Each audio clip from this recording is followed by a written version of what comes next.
Hi, I will be presenting on childhood and adolescent obesity. My name is Emily Flippen, and I've been a nurse at the University of Virginia Health System for almost 4 years now. The ongoing issue of childhood and adolescent obesity is important to me for several reasons, the most important being the health of our children. The CDC tells us that the number of children and adolescents that suffer from obesity has more than tripled since the 1970s. Almost 1 in 5 children in America suffer from obesity. Why is this?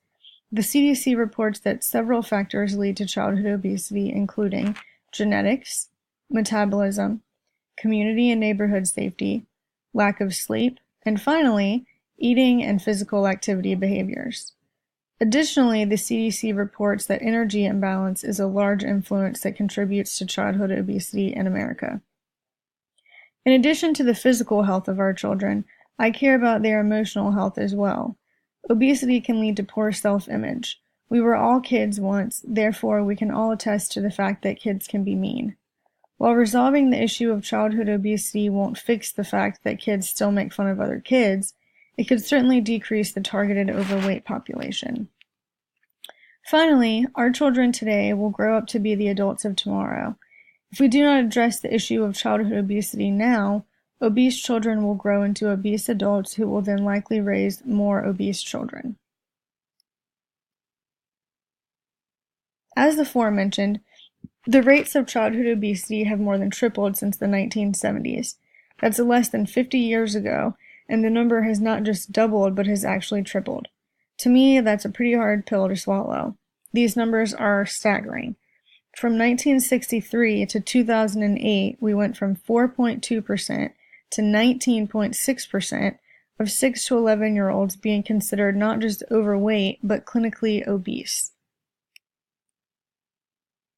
The primary stakeholders in this epidemic are the children who suffer from it. They are unhealthy and are likely made fun of in school. The numbers are high, but they are still in the minority, which makes them prime targets for bullying. Additionally, our children's children are affected. If the issue is not fixed by the time these children and adolescents have reached the age of childbearing years, they will be overweight parents who will likely raise overweight children. I have several suggestions for a proposed solution to this issue. First and foremost being healthy school lunches. Not just the option of a healthy lunch, but a healthy lunch being the only option. If children are given the opportunity to choose between a cheeseburger with french fries and a soda versus a healthier option, they aren't likely to always choose the healthy option. I propose to get rid of sodas in the school and replace them with healthier options like milk, juices, or water. Additionally, french fries should be replaced with fruit and vegetables like apple slices or carrots. Ice cream should be a treat that is offered only 1 day per week. We also need to provide education on the importance of healthy eating to children. If they are not taught this at home, they need it to be taught in the school.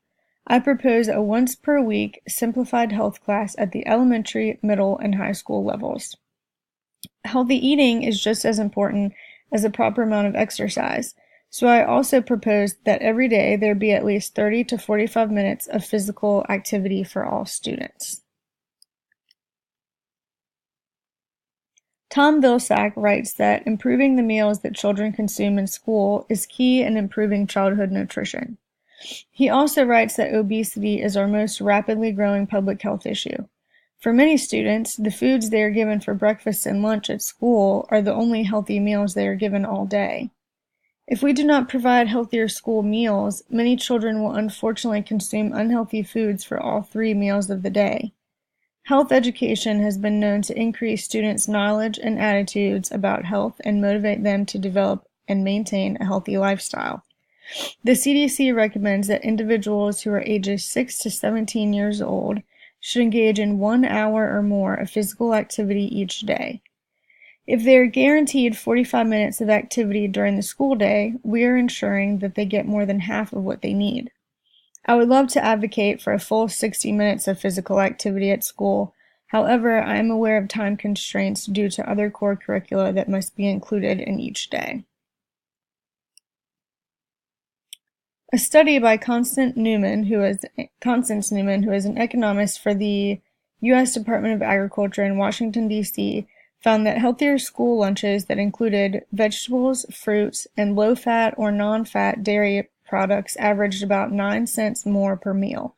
However, the USDA announced new proposed meal requirements, and if it becomes law, schools will qualify for higher reimbursement rates. The good news about physical activity is that it's free. Giving students more time during recess should not cost the school any more money. There should be no cost to increasing students' physical activity time by adding more time to recess.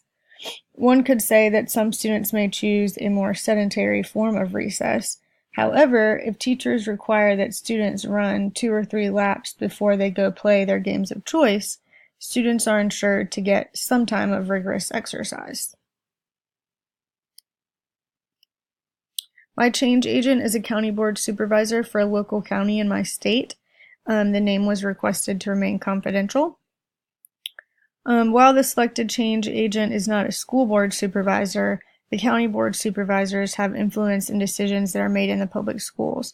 The purpose of this project is to encourage change in the public school setting. The private school setting would require a different change agent because their decisions are not made by the county.